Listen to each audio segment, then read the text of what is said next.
5 seconds. Thus, nationalism in Europe has led in the 18th century to a new look at the European past. It was not, however, in that spirit that those who settled and colonized Asia and Africa sought familiarity with the history of these regions.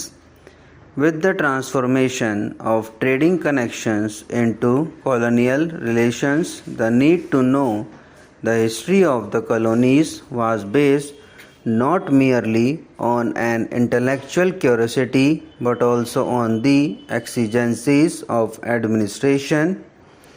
If the norms, traditions, and behavior patterns of a colony were to be understood, then research into the history of the colony would have to be carried out. The search for or discovery of the Indian past resulted in a number interpretations of the past. These were notions which were constantly repeated since they were first enunciated and which have become stereotypes of Indian history and culture. Even though today they are being questioned, they are still widespread. Some of those stereotypes are related to the needs of imperialism. For economics, imperialism had its counterpart in cultural domination. Historical writing coming from this source aimed at explaining the past in a manner which facilitated imperial rule. Others arose in contrast from Indian national sentiments opposed to the nature of imperial rule and seeking justification in the reading of the past. The ideology of Indian nationalism found not only political expression but influenced every aspect of intellectual life, philosophy, literature, the arts, and history in the early 20th century. The relationship with historians was especially close. The national movement itself had picked up stages from the reconstruction of the Indian past. Those historians who were sensitive to the strings of nationalism also responded to these facets because of the cultural domination implicit in imperialism. Nationalism of anti-colonial variety had to incorporate a program of cultural nationalism as well in order to regenerate the indigenous culture. The intellectual content of nationalism arose out of the need for Indians to react to the experience of colonialism, industrialization, and economic backwardness. Paucity of evidence also assisted in the creation of these stereotypes. Some of the recent questioning has been necessitated by greater and improved evidence.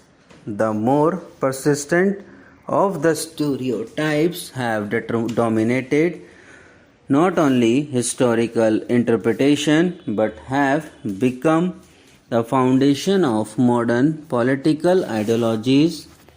The Indian society has always been an unchanging society based on a caste structure characterized by harmony in the society at large. The notion of an Aryan race is aligned to the Indian tradition. There are frequent references in early literature to the Aryans, either in the sense of more honored persons of society or else as distinct from the militia and the un-Arya. The criteria of difference are primarily language and the observance of the universal drama, that is, the organization of society on the basis of caste and the prescription of the 4 stages in the life of a man. In the very early texts, additional differences are recognized as those of appearance and religious worship. But very soon after, the criteria of language and culture alone remained. The Aryans are seen as a separate cultural group but not as a distinct race. This is also borne out in the early sources where there are references to the Aryavarth, the land of the Aryas. The definition of the Aryavarth varies in each group of sources in accordance with the culture which the source represents and the geographical location of its nuclear area.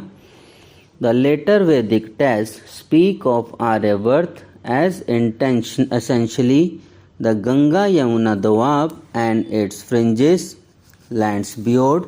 These are generally listed as Malaysia Desa.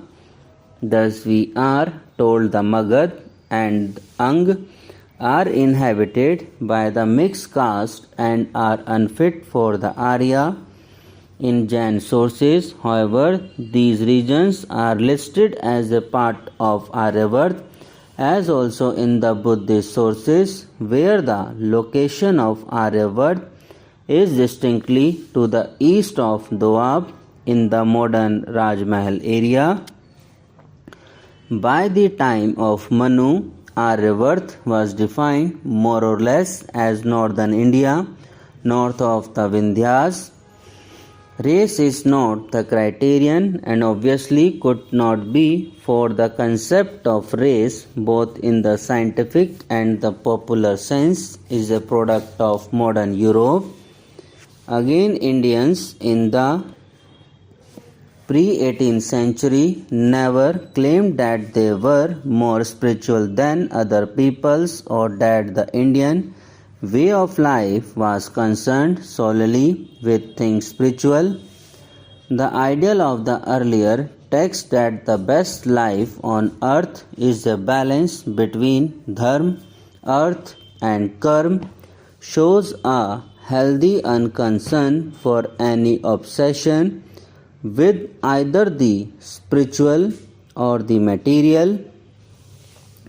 As for the static, unchanging quality of Indian society, this is also contrary to what is said in Indian sources.